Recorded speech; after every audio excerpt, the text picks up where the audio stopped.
नमस्कार, आप देख रहे हैं दूरदर्शन किसान मंडी खबर में आपका स्वागत है। मैं हूं अदिति शर्मा। आज के मंडी खबर में हम आपको बताएंगे धान के हाल के बारे में। बात होगी धान रिकॉर्ड उत्पादन की, एमएसपी पर सरकारी खरीद की और सरकारी खरीद से किसानों को हो रहे लाभ की। लेकिन आइए सबसे पहले नजर सुर्खियों पर।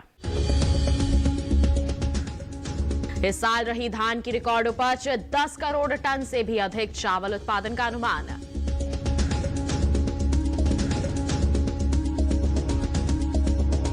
बढ़े समर्थन मूल्य पर धान की खरीद जारी, 1,868 रुपए क्विंटल है साधारण धान की एमएसपी। विदेशों में भारतीय चावल की मांग में जोरदार बढ़ोतरी, चालू वित्त वर्ष के पहले 5 महीनों में 57% बढ़ा निर्यात। बुलेटिन के पहले हिस्से में हम जानेंगे धान की सरकारी खरीद के बारे में, लेकिन आइए शुरुआत कर लेते हैं इसके बम्पर उत्पादन से। बता दें कि देश के धान किसानों के लिए यह साल शानदार होने जा रहा है। इस साल खरीफ धान की बम्पर उपज हुई है, जिस वजह से चावल का रिकॉर्ड उत्पादन का अनुमान है। कृषि मंत्रालय का कहना है कि इस साल खरीफ चावल का उत्पादन 10 करोड़ 23 लाख टन हो सकता है। आइए इसी पर आधारित एक खास रिपोर्ट आपको दिखा देते हैं। देश में साल खरीफ सीजन में धान की रिकॉर्ड तोड़ उपज का अनुमान है, जिस वजह से चावल का रिकॉर्ड उत्पादन होगा। किसानों ने इस साल धान की खेती को बढ़ाया था और साथ में मौसम भी फसल के अनुकूल रहा। यही वजह है कि धान की बम्पर फसल हुई है और चावल उत्पादन का नया रिकॉर्ड बन रहा है।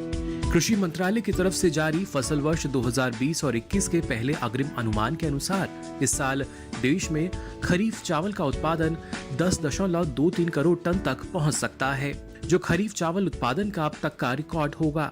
पिछले साल देश में 10.19 करोड़ टन खरीफ चावल का उत्पादन हुआ था। किसानों ने अपनी मेहनत के दम पर इस साल चावल उत्पादन का रिकॉर्ड बनाया है और सरकार भी किसानों की इस मेहनत के बाद उनसे फसल खरीदने में लग चुकी है। तो देख लिया अभी आपने इसके उत्पादन पर आधारित एक खास रिपोर्ट। आइए इस पर और विस्तृत जानकारी के लिए रुक कर लेते हैं बाजार के जानकार अनुज गुप्ता का, जो इस वक्त हमारे साथ फोन लाइन पर जुड़ गए हैं। अनुज जी, मंडी खबर में स्वागत है आपका। जानना चाहेंगे कि धान की रिकॉर्ड उपज का इस बार अनुमान जताया जा रहा है, तो ऐसे में भाव किस प्रकार रह सकते हैं? इस बार धान की रिकॉर्ड उपज का अनुमान है। इस बार हमें लगता है कि जिस तरीके से ओवरऑल भाव नीचे आते हुए दिख रहे हैं, तो आवक भी इस बार बढ़ी है और आवक आगे भी बढ़ने वाली है। तो हमें लगता है कि भावों में आने वाले दिनों में एक प्रेशर का रुख देखने को मिलेगा। भाव नीचे आ सकते हैं, भाव कुछ नरम रह सकते हैं, क्योंकि इस बार धान की जो उपज है इस बार रिकॉर्ड है। हालांकि इस बार जो निर्यात है वो अभी फिलहाल नहीं है, मगर जिस तरीके से उपज है इस बार, उससे भावों को लगता है कि नीचे की तरफ भावों में गिरावट का रुख देखने को मिल सकता है। जी, तो ऐसे में हमारे धान के जो किसान हैं उनके लिए आपकी क्या सलाह रहेगी बाजार की स्थिति को देखते हुए? धान के किसानों को सलाह है कि अभी फिलहाल मंडियों का रुख करें, क्योंकि जिस तरीके से आवक बढ़ रही है हमें लगता है कि अभी आवक और बढ़ सकती है, तो भावों में नरमी का रुख रहेगा। तो किसानों को सलाह है कि अभी अपनी क्रॉप को बेच के निकल जाएं। हालांकि आने वाले समय में निर्यात मांग बढ़ सकती है, तो लंबी अवधि में भावों में उछाल देखने को मिल सकता है, मगर फिलहाल छोटी अवधि में भावों में नरमी का रुख बना रहेगा। मंडियों में आवक की वजह से भाव नरम रहेंगे, तो किसानों को अपना माल बेच के निकल जाना चाहिए।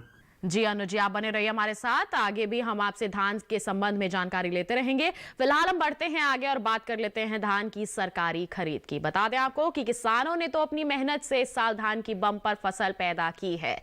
किसानों की मेहनत के बाद अब सरकार की बारी है और सरकार भी पीछे नहीं है। पहले धान का समर्थन मूल्य बढ़ाया और अब उस बढ़े हुए समर्थन मूल्य पर किसानों से धान खरीदना शुरू कर दिया है। आइए इसी पर आधारित एक खास रिपोर्ट आपको दिखा देते हैं। धान किसानों के लिए ये साल तब तक फायदेमंद नहीं होता जब तक उनकी पैदा की हुई रिकॉर्ड फसल को खरीदने के लिए कोई नहीं आता। हर साल की तरह सरकार ने इस साल भी पहले धान के समर्थन मूल्य में बढ़ोतरी की और अब उस बढ़े हुए समर्थन मूल्य पर किसानों से धान की खरीद शुरू कर दी है।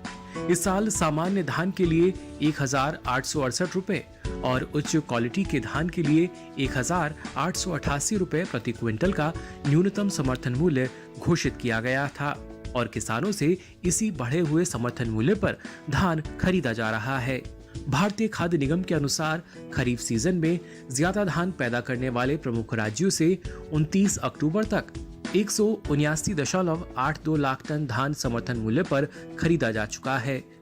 निगम के अनुसार सबसे अधिक पंजाब से 122.22 लाख टन, हरियाणा से 46.30 लाख टन, उत्तराखंड से 4.05 लाख टन, उत्तर प्रदेश से 3.51 लाख टन, तमिलनाडु से 3.40 लाख टन और बाकी 34,000 टन अन्य राज्यों से खरीदा गया है। आगे चलकर धान की सरकारी खरीद में तेजी आने की संभावना है और ज्यादा राज्यों में ये खरीद होगी।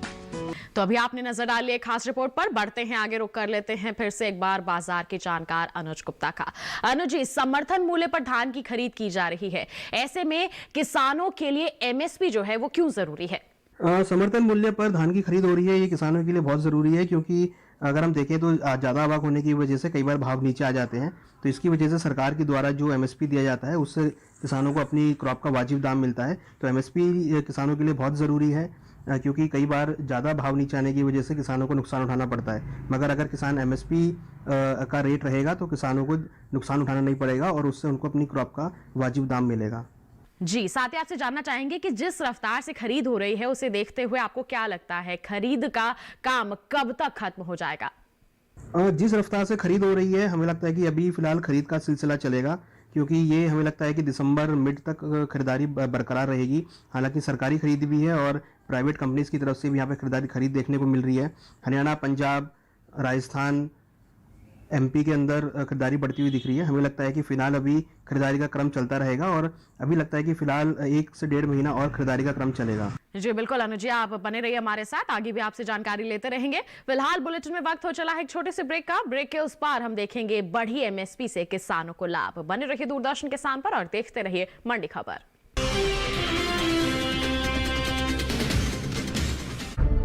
विपदा कोई भी हो,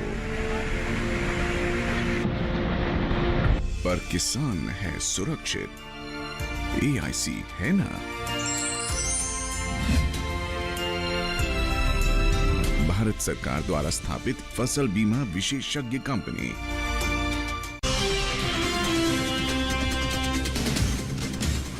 ब्रेक के बाद आपका दूरदर्शन किसान पर फिर से स्वागत है।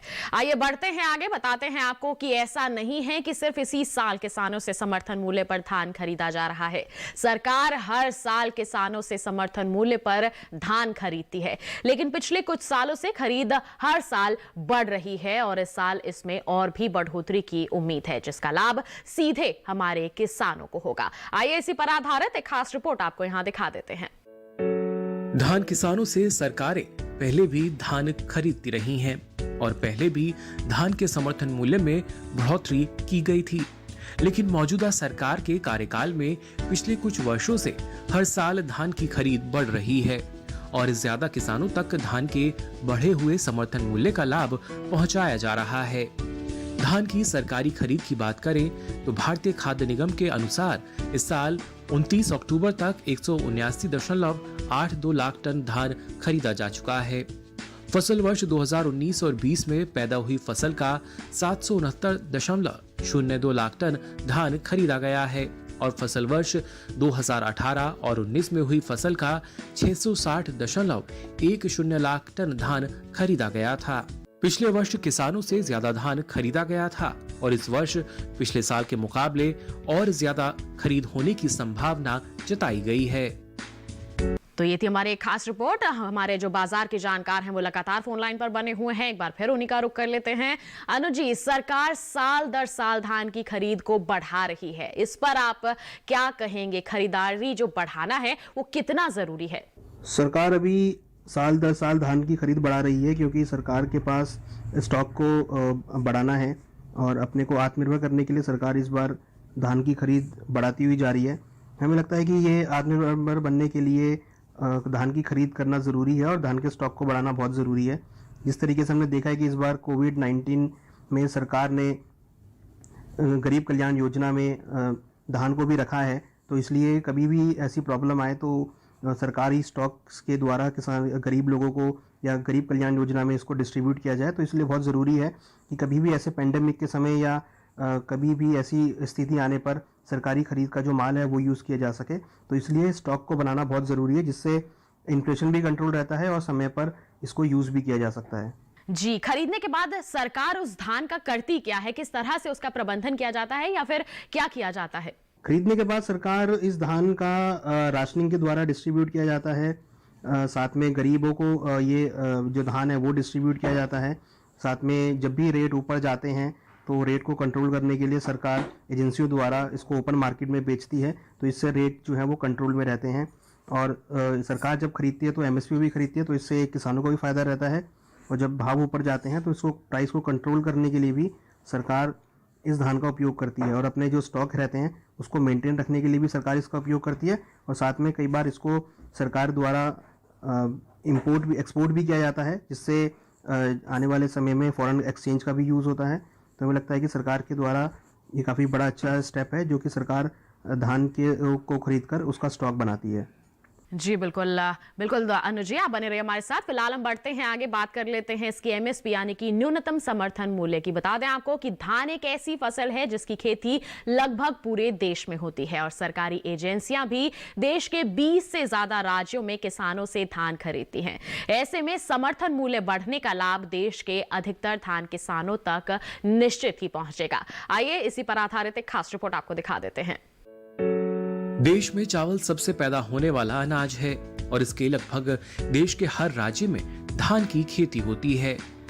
किसानों को सरकारी भाव का लाभ मिल सके, ऐसे में देश के 20 से ज्यादा राज्यों या केंद्र शासित प्रदेशों में सरकारी एजेंसियां धान की खरीद करती हैं, क्योंकि धान का अधिकतर उत्पादन खरीफ सीजन में ही होता है।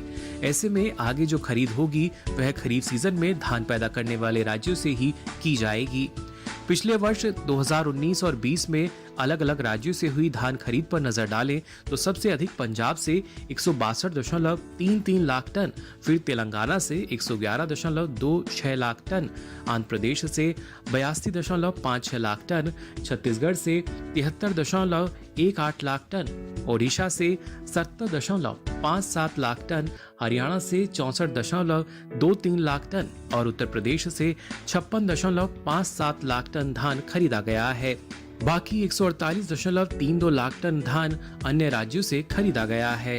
इस बार सरकार ने धान का जो समर्थन मूल्य बढ़ाया है उसका लाभ धान पैदा करने वाले इन सभी राज्यों को मिलेगा। जी, तो ये थी एक खास रिपोर्ट। आइए बढ़ते हैं आगे, रुक कर लेते हैं कमोडिटी एक्सपर्ट का। अनुज जी, 20 से अधिक राज्यों और केंद्र शासित प्रदेशों में धान की खरीद होती है। ज्यादा खरीद वाले राज्य कौन कौन से हैं, इस पर आप क्या जानकारी देंगे?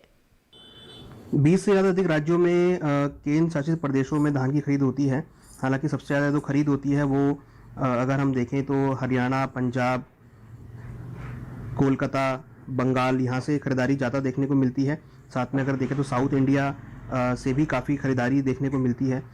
ये राज्य ऑलमोस्ट 80% धान की पैदावार का हिस्सा यहाँ पर भारत में लेते हैं। मुझे लगता है कि जितने भी ये राज्य हैं ये काफ़ी कंट्रीब्यूशन करते हैं। ऑलमोस्ट 80% ये टोटल प्रोडक्शन का 80% कवर करते हैं।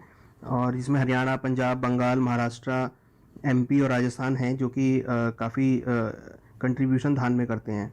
जी, तो फिलहाल अनुज आप बने रहे हमारे साथ। इसी के साथ हम रुकेंगे एक और छोटे से ब्रेक के लिए। आप कहीं मत जाइए, जल्द ही हाजिर होंगे। बात करेंगे चावल के आयात के हाल की। आप बने रहिए दूरदर्शन किसान पर और देखते रहिए मंडी खबर।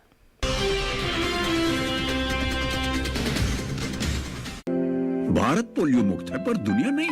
ये वायरस दोबारा देश के अंदर प्रवेश कर सकता है, इसलिए जन्म से लेकर के 5 साल तक हर बार अपने बच्चे को पोलियो की खुराक दिलवाई। राष्ट्रीय पोलियो चक्र 1 नवंबर 2020। 2 बूंद हर बार, जीत रहे बरकरार। ब्रेक के बाद आप सभी का फिर से स्वागत है मंडी खबर में। धान के अधिक समर्थन मूल्य और फसल के लिए अनुकूल मौसम के अलावा एक वजह और है जो धान किसानों के लिए फायदेमंद साबित हो सकती है। विदेशों में भारतीय चावल की मांग में जोरदार बढ़ोतरी हुई है। इससे किसानों के धान की मांग लगातार और भी ज्यादा बढ़ सकती है। धान किसानों के लिए इस साल सरकार ने समर्थन मूल्य बढ़ाया है। मौसम ने भी सहयोग दिया और किसानों ने खेती भी बढ़ाई। ये तमाम बातें किसानों के लिए फायदेमंद साबित हो सकती हैं।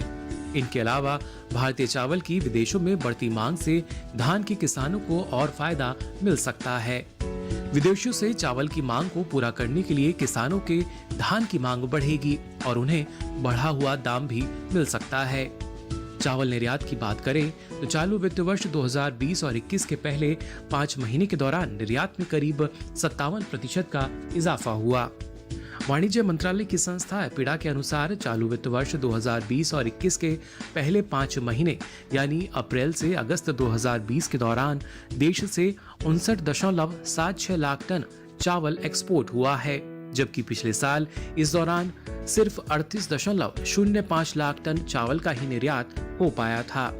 सिर्फ 5 महीने में देश से करीब 60 लाख टन चावल का एक्सपोर्ट हो चुका है और इस साल आगे भी यही रफ्तार रही तो इस साल चावल निर्यात का भी नया रिकॉर्ड बन सकता है, जो धान किसानों के लिए अच्छी बात होगी।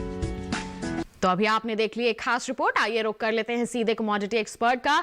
अनु जी, आप लगातार हमारे साथ बने हुए हैं, धान के संबंध में हमें जानकारी दे रहे हैं। अब आपसे जानना चाहेंगे इसके निर्यात के बारे में। निर्यात जो है वो काफी बढ़ा है, ऐसे में हमारे किसानों के लिए ये क्या संकेत है?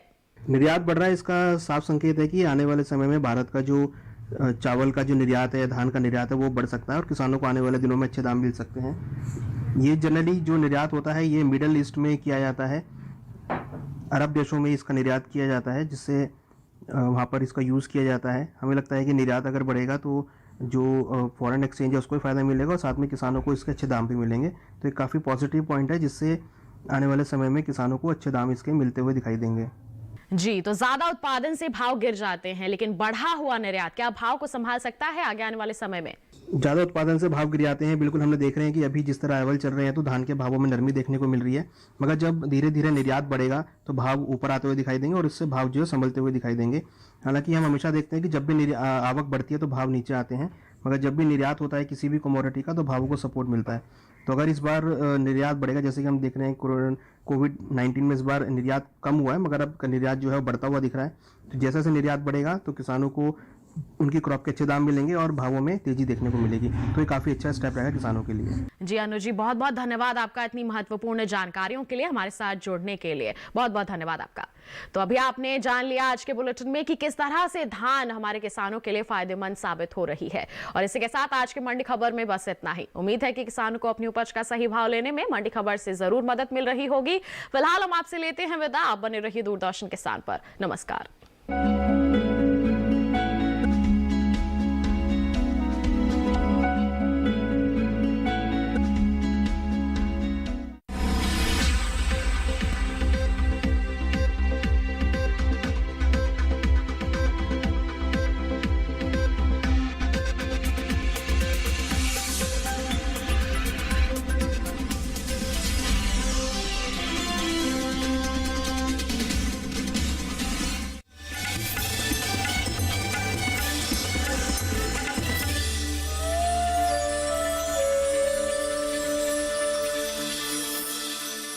मंडी खबर के सह प्रायोजक थे agriculture insurance company of India limited. संपन्न भारत की पहचान, बीमित फसल, खुशहाल किसान।